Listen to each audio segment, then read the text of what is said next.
हज़रत इमाम अली मकाम इमाम हुसैन जो इतनी अज़मत और शान के लायक थे कि जिन्हें अज़ल से ही रब ताला ने ये मर्तबा मकाम अता फरमाया कि उन्हें नवासा मुस्तफ़ा सल्लल्लाहु अलैहि वसल्लम होने का इजाज़ हासिल था।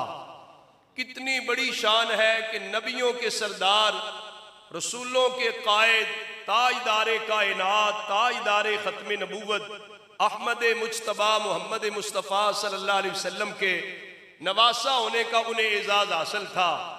इसी तरह हज़रत सैयदा तैयबा ताहिरा महफूजा अनिल ख़ता सैयदा फातिमा ज़हरा रज़ी अल्लाह अन्हा के लख्ते जिगर होने का उन्हें ये एजाज़ हासिल था, जो इतना बड़ा एजाज़ है जिसकी मिसाल नहीं दी जा सकती।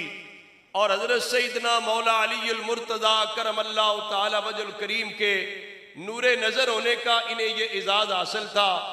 हज़रत सैयदना इमाम हसन मुज्तबा जो उम्मत के लिए सबसे बड़े मुसले करार पाए, उनके बरादर अजीज़ होने का इन्हें ये निस्बत, ये शरफ, ये एजाज़ हासिल था।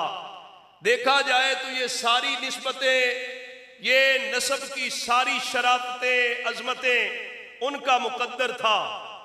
अगर करबला ना भी होती, करबला का वाक़या ना भी नुमा होता, फिर भी इमाम हुसैन ही था, फिर भी वो जन्नती जवानों का सरदार ही था। इसलिए करबला तो बाद में पेश आई। आका हुजूर अलैहिस्सलाम की ज़बान मुबारक ने तो पहले इरशाद फरमा दिया था, इन्नल हसन वल हुसैन सैयदा शबाब अहलिल जन्ना, कि हसन हुसैन जन्नती जवानों के सरदार हैं।